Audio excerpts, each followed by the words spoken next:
ఈ దినము మనము ధ్యానించుకునే అంశము ఏంటంటే దేవుని బలం గురించి ధ్యానం చేసుకుందాం. దేని గురించి అండి? దేవుని బలం. నిజానికి చాలా ఇష్టమైన అంశం ఇది. అందరికీ కూడా చాలా ఇష్టమైన అంశం, తెలుసుకోవాలనుకునే మంచి కోరిక ఉండే అంశం ఇది, దేవుని బలం గురించి. ఎందుకంటే ఏ మనుష్యునికైనా సరే, దేవునిలో ఉన్నవారికైనా లేని వారికైనా, ఆడవారికైనా మగవారికైనా ఎవరికైనా ఒక మంచి ఇష్టం ఉంటుంది, ఇష్టం కోరిక ఉంటుంది. ఏంటది? నేను మంచి బలం కలిగి ఉండాలనుకుంటా. అవునండి, అనుకుంటారా? ఎవరైనా వీక్గా బలహీనంగా ఉండాలని కోరుకుంటారా? నేను మంచి బలంగా ఉండాలని కోరుకుంటారు. ఆ బలం కోసం చాలా మంది మంచి ఎక్సర్సైజ్లు చేస్తారు, మంచి మంచి ఆహారం తింటారు కదా, ఇంకా ఏం చేయాలి అని తెలుసుకుంటూ ఉంటారు. మంచి బలం కలిగి ఉండాలనుకుంటారు, గొప్ప గొప్ప కార్యాలు చేయాలి అని అనుకుంటారు. ఇవన్నీ కూడా మానవులకి సహజంగా ఉండే కోరిక, ఇష్టం. అయితే ప్రియులరా, విశ్వాసులమైన మనము ఇప్పుడు ఒక గొప్ప సత్యాన్ని మనం వాక్యంలో చూడబోతున్నాం. ఏమిటి ఆ సత్యం అంటే, మనం మన బలంతో మామూలు కార్యాలు చేయగలం, మామూలు పనులు చేసుకోగలం. కానీ గొప్ప గొప్ప కార్యాలు చేయాలంటే మన బలం దేనికి పనికిరాదు, అవసరము లేదు. అవసరం లేదంటే బాగుంటుంది. గొప్ప కార్యాలు చేయడానికి ఏం అవసరం లేదు, మనకి బలము అవసరం లేదు, ఈ లోక సంబంధమైన బలం. మరి ఏం కావాలి? దేవుని బలం కావాలి. దేవుడు తన కార్యాలు చేయించుకోవడానికి ఆయనే బలాన్నిచ్చి చేయించుకుంటాడు. లేకపోతే ఇంతమంది మరి ఇలా దేవుని సేవలో ఉంటారా?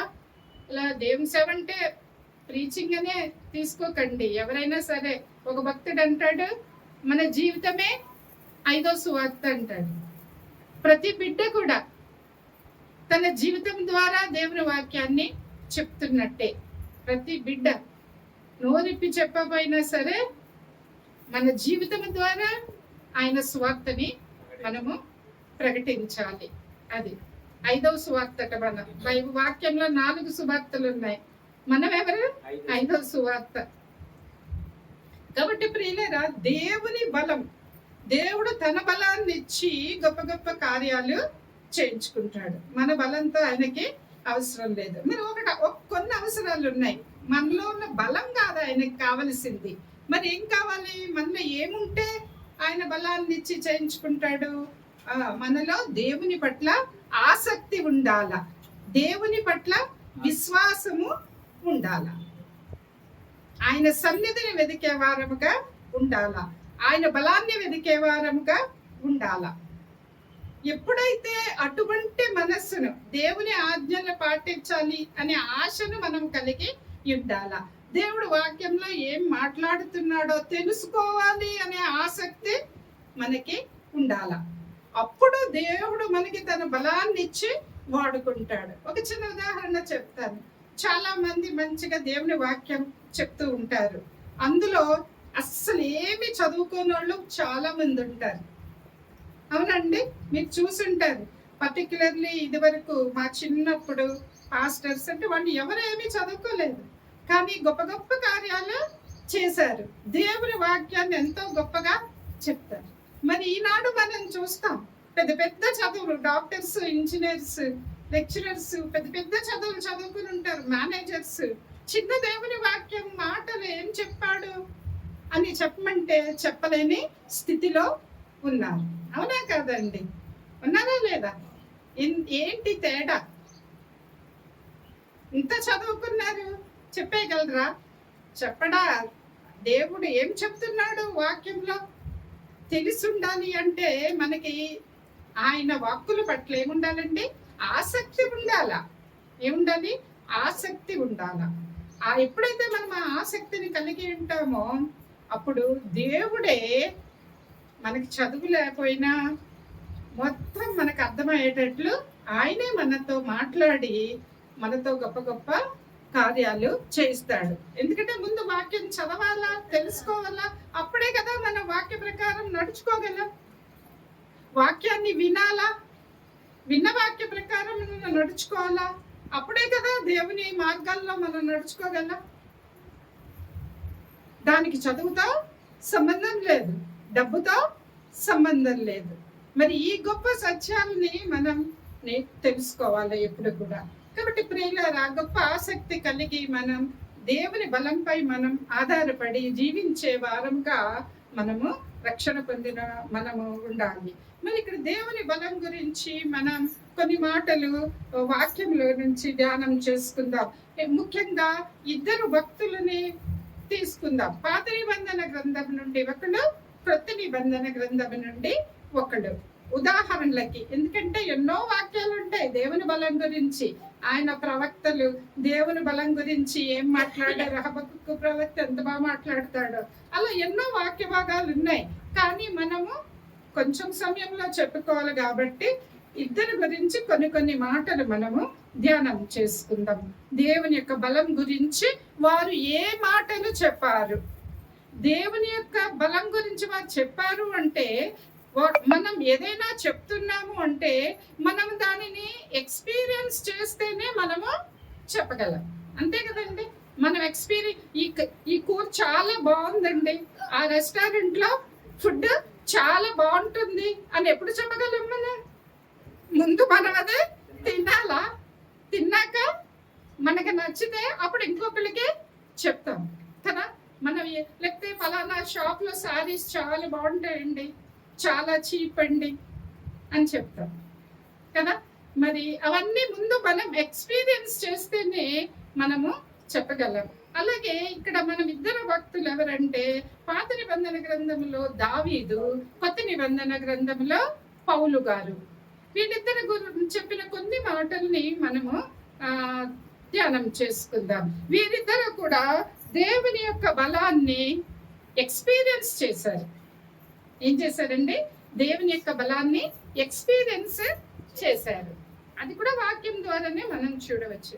ఎక్స్పీరియన్స్ చేశాక, ఎక్స్పీరియన్స్ చేసినోళ్ళు సాధారణంగా సైలెంట్గా ఉండరు కదండి. సైలెంట్గా ఉండరు, చెప్తారు, వేరే వాళ్ళకి చెప్తారు. అది మానవ స్వభావం అది.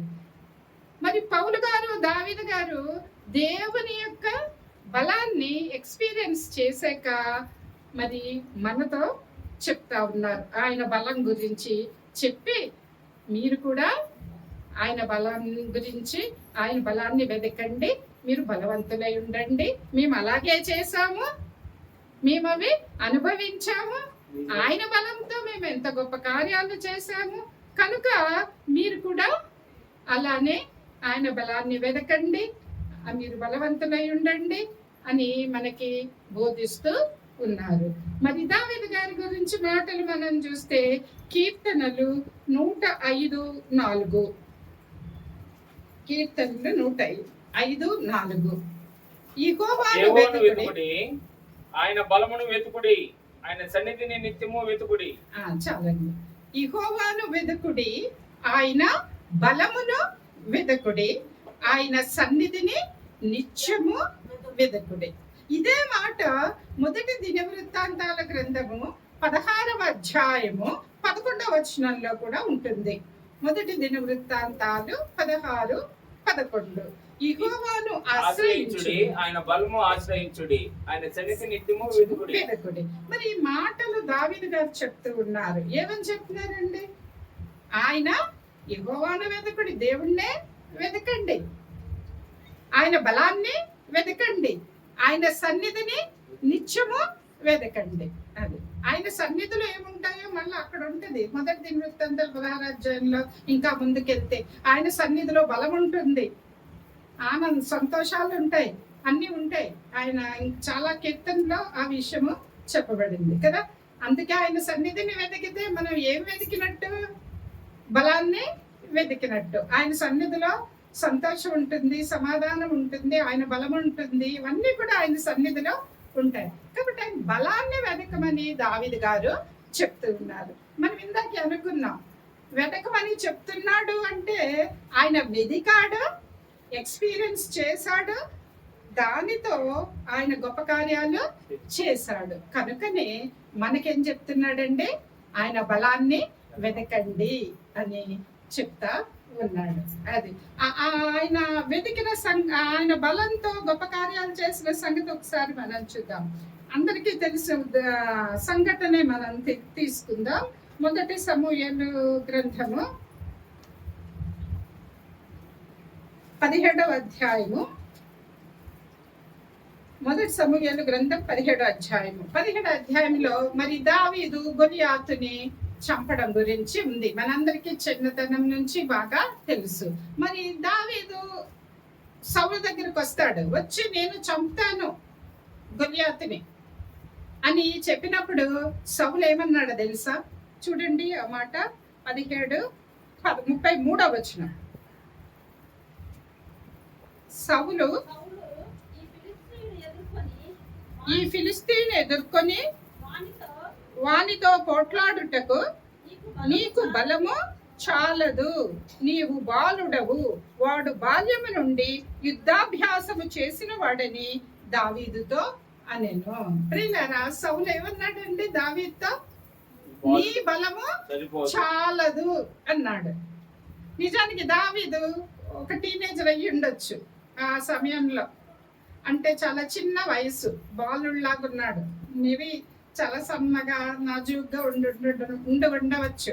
మంచి స్ట్రెంత్ గా ఉన్నట్టు పైకైతే కనబడ్డ లేదు. ఎందుకంటే ఆయన ఏ పని చేసి వచ్చాడు? గొర్రెల్ని కాచుకునేవాడు చిన్నతనం నుంచి. అంతే.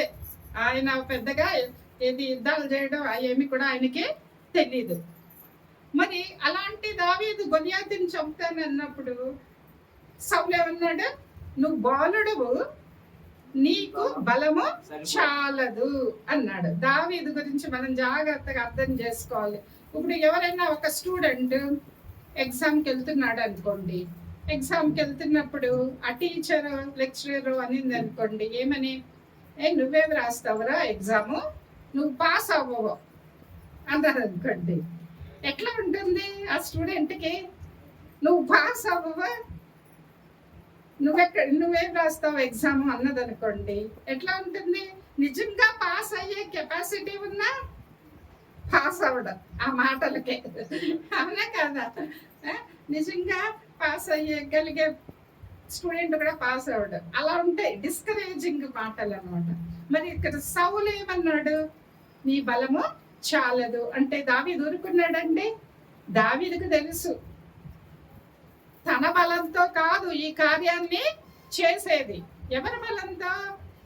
దేవుని బలంతో. ఆ విషయం దావీదుకు తెలుసు, కానీ సౌలుకి కంటికి కనబడే దానిని బట్టి మాట్లాడుతున్నాడు. కంటికి దావీదులో బలం కనబడట్లేదు. మనలో ఉన్న బలం కంటికి కనబడాల్సిన అవసరము లేదు. అది దేవుడిచ్చిన బలం, అది ఇంటర్నల్ స్ట్రెంగ్త్ అన్నమాట. అది లోపల ఉంటుంది బలం. మరి అలాగే దావీదులో ఉన్న బలం మరి సౌలుకి కనబడలే. నీ బలం లేదన్నాడు అంతే. కానీ దావీదుకి తెలుసు నాకు బలం ఉందో. నాకు సొంత బలం ఉండకపోవచ్చు, కానీ దేవుడు తన బలాన్ని ఇచ్చి నా ద్వారా గొప్ప గొప్ప కార్యాలు చేయిస్తాడు అనే విశ్వాసము దావీదుకి ఉంది. అప్పుడు ఆయన ఏం సమాధానం చెబుతాడంటే, నిజమే నాకు బలము లేకపోవచ్చు, కానీ నేను ఇక్కడికి రాకముందు సింహాన్ని, ఎలుగుబంటిని ఉట్టి చేతులుగా చంపేశాను, చీల్చి చంపేశాను అంతే. సింహాన్ని, ఎలుగుబంటిని. మరి అది పాసిబుల్లా? సింహాన్ని, ఎలుగుబంటి మరి ఉట్టి చేతులతో చీల్చి చంపేయడం అంటే అది ఎవరు చేయగలరండి? బలవంతులు చేయగలరా? బలహీనులు చేయగలరా? మామూలుగా అయితే బలవంతులు కూడా చేయలేరు. చెప్పాలంటే బలవంతులు కూడా చేయలేరు. బలవంతులు కూడా చేయలేని కార్యాన్ని బలహీనుడితో దేవుడు చేపించాడు. మరి ఆ వాటిని చీల్చి చంపే మరి శక్తిని దేవుడు నాకు ఇచ్చాడు. ఇప్పుడు ఈ ఫిలిస్తీనుని నుంచి నన్ను ఎవరు విడిపిస్తారు? దేవుడే. ఆనాడు సింహం బలం నుంచి, ఎలుగుబంటి బలం నుంచి విడిపించిన నా దేవుడు ఇప్పుడు ఈ ఫిలిస్తీన్ బలం నుంచి కూడా విడిపిస్తాడు అని దావీదు ఎంతో గొప్ప విశ్వాసంతో చెప్పాడు. ప్రియులారా, అలాగే జరిగింది కదా. దానికి నిజానికి గొలియాతు చంపడానికి దావీదు బలం ఏమన్నా ఉపయోగపడిందా? లేదు. ఒక వడిసెల్లోని ఒక చిన్న రాయితో చంపాడు. మరి దానికి నైపుణ్యం కావాలి. ఆ గులకరాయి కొట్టడానికి ఏం కావాలండి?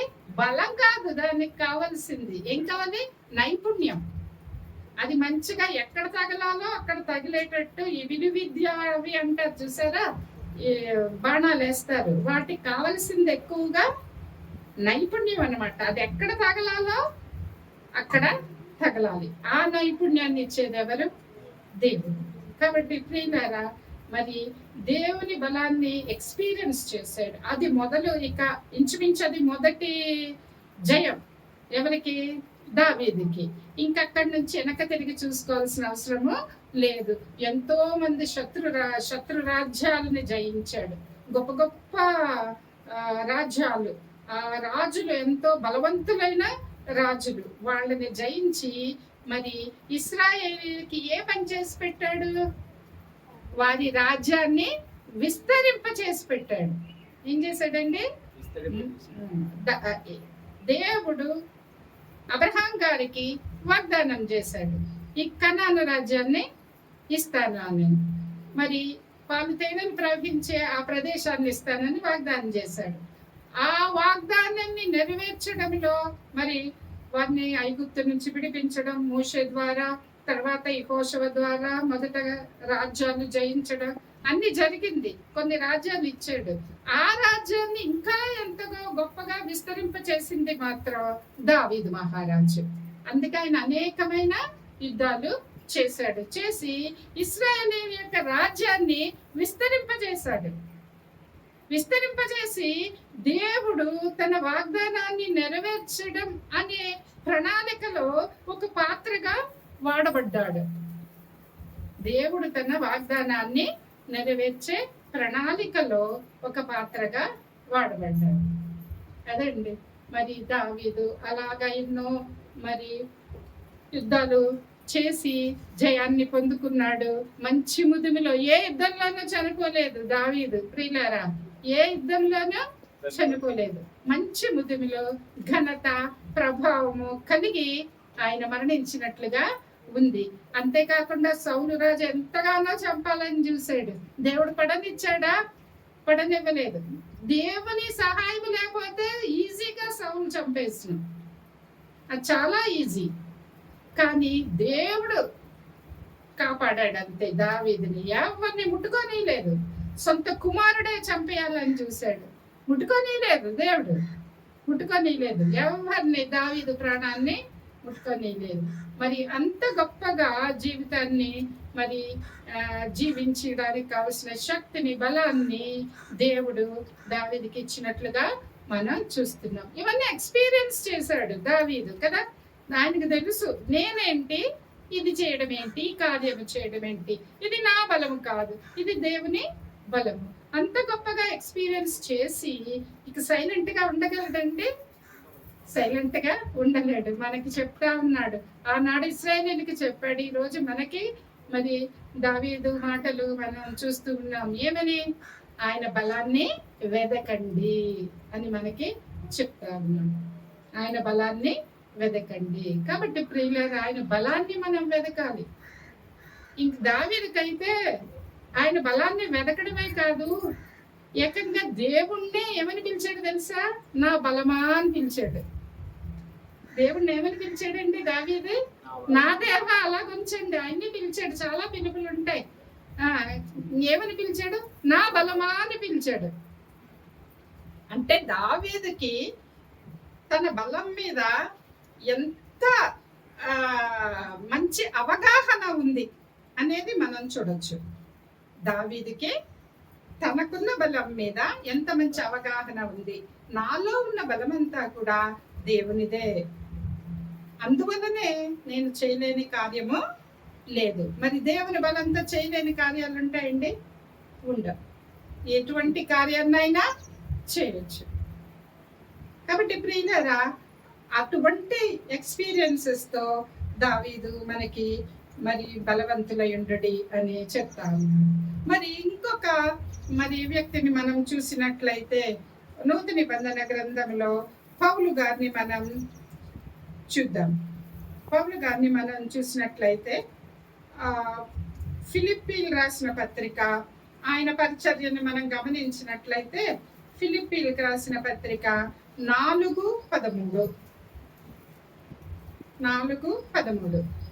నన్ను బలపరచువాని యందే నేను సమస్తమును చేయగలను. పౌలు గారు ఏమన్నారండి? నన్ను బలపరచువాని యందే నేను సమస్తమును చేయగలను. అది సో పౌలు గారికి కూడా తను ఏ విధంగా గొప్ప కార్యాలు చేస్తాడు, చేయగలడు అనే అవగాహన ఉంది. ఇది నా బలం వల్ల కాదు, కేవలము నన్ను బలపరచవాని అందే నేను సమస్తాన్ని చేయగలను. అది ఇవే మనం నేర్చుకోవాలి. మరి ఈనాడు మన జీవితానికి ఎలా అప్లై చేసుకుంటున్నాం? చాలా మంది అనుకుంటారు, నేను ఈ పని చేయలేను, అమ్మో నేను ఈ పని చేయలేకపోతున్నాను. అలా అనుకుంటే మనం ఏ పని చేయలేము. మనం చేయక్కర్లేదు. దేవా నీ కృపతో నడిపించు, నేను ఏదైనా చేయగలను. నా శక్తి నాకు అవసరము లేదు, నువ్వు నాకు శక్తిని ఇచ్చి మరి నడిపించు. ముఖ్యంగా స్త్రీలు చాలా మంది డిసప్పాయింట్ అవుతూ ఉంటారు. నాకు ఈ నొప్పి, ఆ నొప్పి, నాకు చాలా నీరసంగా ఉంది, ఇంటి పని అంతా చేయలేకపోతున్నాను అని ఎంత భారంగా ఫీల్ అయిపోతారంటే, ప్రియులారా అలా దయచేసి అలా ఫీల్ అవ్వద్దు. ఇంటి పని మీరు భారంగా ఫీల్ అవుతారు కాబట్టి ఇంకా భారంగా ఉంటుంది. అది మన ఫీలింగ్ అంతే. చేసే పని సంతోషంగా చేసుకోవాలి. ఇది నా పని, సంతోషంగా చేసుకోవాలి. కావలసిన శక్తి దేవుడు ఇస్తాడు, గబగబా చేసుకోవాలి. వాక్యం చదువుకోవాలి, ప్రార్థన చేసుకోవాలి, సమయాన్ని యూటిలైజ్ చేసుకోవాలి, ఇతరులకి కూడా మనము హెల్ప్ఫుల్ గా ఉండాలి. ఇవన్నీ కూడా మన ఆసక్తులు. ఇవన్నీ కూడా అంత మంచి ఆలోచనలు మనము కలిగి ఉండాలి. మనమే చూస్తున్నాం కదా, కొంతమంది ఎన్నో పనులు చేయగలరు, ఇంట్లోనూ బయట కూడా. కొంతమంది వట్టి ఇంట్లో పనులు చేసుకోవడానికి కూడా బాధపడిపోతారు. మాకే నీరసం ఉందనుకుంటారు. ఆరోగ్య సమస్యలు అందరికీ ఏదో రకమైన ఆరోగ్య సమస్యలు ఉంటాయి. కానీ అది మనం దేవుని కృప మీద ఆధారపడితే దేవుడు తప్పకుండా మనకి ఆరోగ్యాన్ని ఇచ్చి మన ప్రతి ఆశను కూడా ఆయన నెరవేరుస్తాడు. మనం చేసే పనులు మాత్రం సంతోషంగా, దేవా నువ్వు బలపరుస్తుంటే నేను ఈ పనులు చేసుకోగలుగుతున్నా, అది మనం అనుకోవాల్సింది. నన్ను ఇక్కడ పౌలు గారు ఏమంటున్నారు చూడండి, నన్ను బలపరచువాని అందే నేను సమస్తమును చేయగలను. ఈ మాట మన అనుదినము అనుకోవాలా. నన్ను బలపరచు దేవుని అందే నేను సమస్తమును, చూడండి కొన్ని పనులు కాదు, సమస్తమును చేయగలను అని మరి ఇక్కడ పౌలు గారు చెప్తా ఉన్నారు. మరి ఆయన ఎలా చెప్తున్నారు? అంతేకాకుండా పౌలు గారు ఇంకా ప్రతి పత్రికలో కూడా ఆయన ఈ మాటేమో ఆయన ఎలా చేయగలుగుతున్నాడో చెప్పాడు. నన్ను బలపరచు ద్వారా నేను చేస్తున్నాను అని.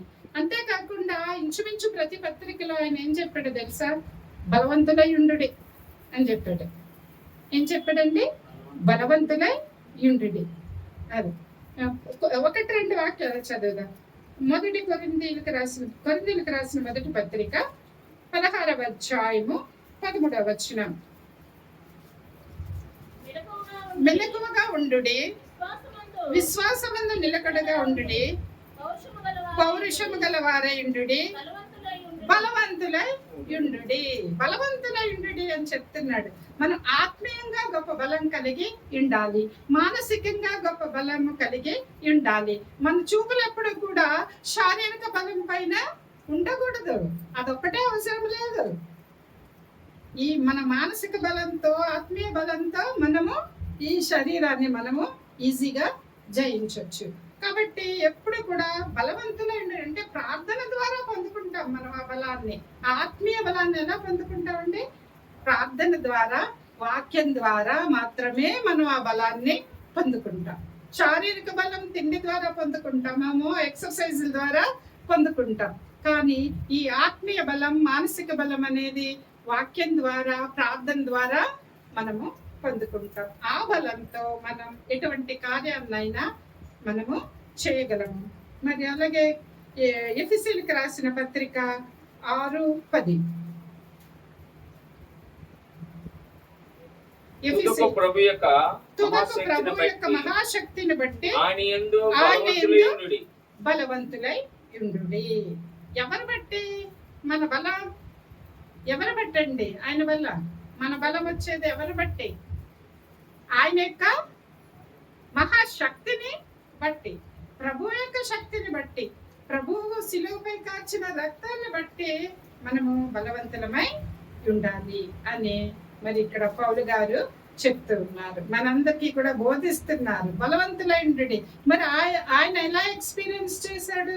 ఒకసారి పౌలు శీలలు మరి పట్టుకుని ఏం చేస్తారండి? కొట్టేస్తారు. ఎలా? అక్కడ వస్త్రములు లాగివేసి అని ఉంటది అపోస్తల కార్యాల్లో. వస్త్రాలు లాగివేసి చాలా దెబ్బలు కొట్టారని ఉంటది. 10-20 కాదండి, చాలా దెబ్బలు కొట్టేశారంట. రక్తాలు కారిపోతున్నాయి. అటువంటి పరిస్థితిలో మరి ఎవరన్నా అయితే మామూలు బలాన్ని నమ్ముకుంటే ఎట్లా ఉంటుంది వాళ్ళ పరిస్థితి? ఇక అసలు నోటి మాట కూడా రాదు కదా, ఫెయింట్ అయిపోయి పడిపోతారు వాళ్ళు. మరి అలాంటి పరిస్థితిలో వాళ్ళు ఏం చేశారండి? పౌలు శీల గారు ఏం చేశారు? పాటలు పాడారు. అర్ధరాత్రి పూట ఏం చేశారు? శరీరం రక్తాలు కారుతుంటే వారు పాటలు పాడారు. ఎలా వచ్చింది వారికి ఆ శక్తి? వారు ఎంత గట్టిగా పాడారో ఏమో గాని ఆ పాటలు ఖైదీలందరూ విన్నారని ఉంటది వాక్యంలో. ఏదో నెమ్మదిగా వినబడినట్టు కూడా పడుకోలేదు వారు. ఖైదీలందరూ విన్నారట పాడుతూ ఉంటే. ఆ తర్వాత వాళ్ళ సంఖ్యలు ఊడిపోతాయి. అదంతా చూసి, అద్భుత కార్యాలు చూసి మరి ఆ చెరసాల అధిపతి రక్షణ పొందుతాడు. రక్షణ పొందినప్పుడు పౌలు గారు మరి వాళ్ళ ఇంటికి వెళ్తాడు, బాప్తిసం ఇస్తాడు. వాళ్ళందరికీ బాప్తిసం ఇస్తాడు. తర్వాత అక్కడ నుంచి లూదియా ఇంటికి వెళ్ళి అక్కడ సహోదరులను బలపరుస్తాడు. ఆయనే బలహీన పరిస్థితిలో ఉన్నాడని మనం అనుకోవాలా? ఆయన వెళ్ళి సహోదరుని బలపరుస్తాడు. ఎలా వచ్చింది ఈ బలమంతా? ఈ బలమంతా ఎలా వచ్చింది? పౌలు గారికి దేవుని నుండి వచ్చిన బలం. అదంతా కూడా దేవుని పట్ల ఉన్న ఆసక్తి, అదంతా కూడా మరి అది ఎక్స్పీరియన్స్ చేశాడు. కాబట్టి పౌలు గారు ఏమని చెప్తున్నాడు? మనకేమని చెప్తున్నాడు? బలవంతులై ఉండుడి, బలవంతులై ఉండుడి అని మనకి చెప్తున్నాడు. కాబట్టి ప్రియులారా, మనం మొదట వాక్యం స్టార్ట్ చేసుకున్నప్పుడు అనుకున్నాం, వాక్యాన్ని ఎలా తీసుకోవాలి? మనం సీరియస్ గా తీసుకోవాలి. ఏదో వినేసి వెళ్ళిపోవడం కాదు, మన జీవితానికి మనము అన్వయించుకోవాలి. దేవుని వాక్యం ఎంతో పరిశుద్ధమైనది. మనం ఎంతో విలువ ఇవ్వాలి దేవుని వాక్యానికి. మరి కాబట్టి పౌలు గారు మరి దేవుని బలం గురించి అంతగా చెప్పాడు. మరి ఆయన బలం నన్ను బలపరచువాని అందే నేను సమస్తాన్ని చేయగలను అని ఆయన గురించి ఆయన చెప్పాడు. మరి మనకేం చెప్తాడంటే బలవంతులై ఉండుడి. మరి వీళ్ళిద్దరి జీవితాన్ని మనం చూసినప్పుడు దావీదు గారు, పౌలు గారు, వారు దేవుని యొక్క బలాన్ని ఎక్స్పీరియన్స్ చేశారు. మరి మనకి బోధిస్తున్నారు. బలాన్ని వెతకండి అంటున్నారు, బలవంతులై ఉండుడి అంటున్నారు. కాబట్టి మనం బలం కలిగి మనము జీవించాలి. దేవుని బలం మన బలం ఏ పని చేయలేదు, కానీ దేవుని బలం గొప్ప గొప్ప కార్యాలు చేస్తుంది. ప్రతి ఒక్కరికి అందుబాటులో ఉంటుందండి దేవుని బలం. ఎవరైతే ఆసక్తి కలిగి ఉంటారో, ఎవరైతే సంపూర్ణమైన విశ్వాసము కలిగి ఉంటారో వారికి దేవుని బలముతో వారు నింపబడతారు. మరి చివరిగా ఒక వాక్యం చదువుకుందాం, 2 వాక్యాలు చదువుకుందాం. చివరిగా యెషయా 40:29 చూడండి. యెషయా 40:29.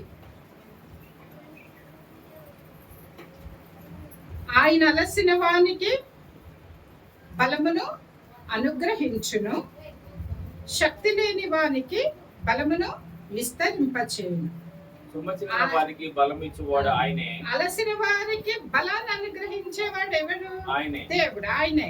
శక్తి లేని వారికి బలాన్ని ఇస్తాడండి ఆయన. సో శక్తి లేని వారు ఇప్పుడు ఫీల్ అవ్వాల్సిన అవసరం ఉందా? నాకు శక్తి లేదు అని. ఏమ్మా, శక్తి లేదు, నాకు బలం లేదు అని ఫీల్ అవ్వాల్సిన అవసరం ఉందా? లేకపోవడం మంచిది. ఎందుకంటే తెలుసుకుంటున్నాం మనం దేవుడు ఇస్తాడు, మన దేవుని దగ్గర నుంచి తీసుకోవచ్చు. లేకపోతే మనకే చాలా బలం ఉందనుకోండి, అప్పుడు దేవుని మీద కూడా ఆధారపడం మనం కదా. నా బలం నాకు చాలు, నాకు డబ్బు ఉందో, లేకపోతే నాకు ఎంత జ్ఞానం ఉందో, నాకు ఎడ్యుకేషన్ ఉందో, నాకు మంచి ఉద్యోగం ఉంది, నాకు మంచి ఇన్కమ్ ఉంది, నాకేం భయం లేదు అనుకుంటే వారి సొంత బలం మీద ఆధారపడిన వాళ్ళు వారు దేవుని దగ్గర నుంచి ఏమి తీసుకోలేరు. మన దేవుని దగ్గర నుంచి తీసుకోవాలి. ఏది తీసుకున్నా సరే అది మనకి ఆశీర్వాద కదా. కాబట్టి ఇప్పుడు బలం లేదు అని అనుకున్న వాళ్ళు ధన్యులా కాదా? ధన్యులు. ఎందుకు? దేవుడు ఇస్తాడు బలాన్ని ఆయన మీద ఆధారపడితే. కాబట్టి ప్రియులారా, మన బలాన్ని మనం నమ్ముకోవాల్సిన అవసరము లేదు. దేవుని బలాన్ని నమ్ముకోవాలి, దేవుని ఆశ్రయించాలి. చివరిగా ఒక వాక్యం చదువుకున్నాం. ప్రకటన గ్రంథం 12:11. ప్రకటన గ్రంథం 12:11. వారు గొర్రె పిల్ల రక్తమును బట్టి తామిచ్చిన సాక్ష్యమును బట్టి వారిని జయించి ఉన్నారు, కానీ మరణం వరకు తమ ప్రాణములను ప్రేమించిన వారు కారు. అది దేనిని బట్టి జయించారట? జయించిన వారి గురించి ఇక్కడ చెప్పబడింది. ఏమి జయించిన వారు? ఈ లోకాన్ని జయించిన వారు, సాతానుడి తంత్రాలని జయించిన వారు. జయించి మరి ఏం పొందుకున్నవారు? పరలోక రాజ్యాన్ని పొందుకున్నవారు. దేనిని బట్టి వారిగా జయం కలిగిందటండి? వారి సొంత బలమా? కాదు. వారి సొంత జ్ఞానమా? కాదు. దేనిని బట్టి? గొర్రె పిల్ల రక్తమును బట్టి. కాబట్టి ప్రియులారా, మనకున్న బలం దేనిని బట్టి వస్తుందండి? గొర్రె పిల్ల రక్తమును బట్టి. యేసుక్రీస్తు ప్రభువారు శిలువపై కార్చిన రక్తమే మనకు బలం. ఆ రక్తమే మన పాపాలని క్షమించింది. ఆ రక్తమే మనకు రక్షణనిచ్చింది. ఆ రక్తమే మనల్ని బలంతో నింపి మనతో గొప్ప కార్యాలు చేయిస్తుంది. మరి దేవుని పనిలో సమాజానికి, దేవునికి ఉపయోగపడే వారిగా మనల్ని వాడుకోవాలంటే ఆయన యొక్క రక్తములో మీద మన విశ్వాసం అంతా కూడా ఉండాలి. గొర్రె పిల్ల రక్తమును బట్టే మనము బలాన్ని పొందుకుంటాం. కాబట్టి ప్రియులారా, మంచి పాటలు కూడా ఉంటాయి. నీ రక్తమే నీ రక్తమే అని చక్కటి పాటలు పాడతాం. ఆయన రక్తమే మనకి ఆశ్రయం. ఆయన రక్తమే మనకు ఆశ్రయం. ఆయన రక్తమే మనకు బలము. కాబట్టి ప్రియులారా, మరి మనం దేవుడు యేసయ్య శిలువపై కార్చిన రక్తాన్ని బట్టి మనం బలం పొందుకొని జీవించాలని మరి దేవుని కృపను బట్టి మరి వేడుకొని ప్రార్థన చేయొచ్చు. దేవుడి వాక్యం దీవించి ఆశీర్వదించును గాక. ఆమేన్. తనలు వంచినట్లయితే చిన్న ప్రార్థన చేసుకుందాం. దయగల మా ప్రభువా, కృప కనికరములు కలిగిన దేవా, మీ బంగారు పాదములకే వందనములు స్తోత్రములు చెల్లించినాము తండ్రి. ప్రభువా, నైనా మీ బలం గురించి మేము ధ్యానం చేసుకున్నాం తండ్రి. ప్రభువా, మా బలము మాకు అవసరం లేదు తండ్రి. నైనా మీ బలంతోనే మేము ఎన్నో కార్యాలని చేయగలం తండ్రి. మీ కొరకు గొప్ప కార్యాలని తలపెట్టగలము తండ్రి, చేయగలము తండ్రి. ప్రభువా, నైనా దినము అపవాది తంత్రాలను ఎదిరించడానికి కావలసిన శక్తిని, బలాన్ని ప్రభువా మీరే ఇక్కడున్న ప్రతి బిడ్డకి కూడా ప్రభువా ఇచ్చి ప్రతి బిడ్డని, వారి కుటుంబాన్ని ఆశీర్వదించమని మా ప్రభువును ప్రియరక్షకుడైన యేసుక్రీస్తు నామమున బ్రతిమాలి వేడుకొని ప్రార్థన చేయుచున్నాను తండ్రి. ఆమేన్.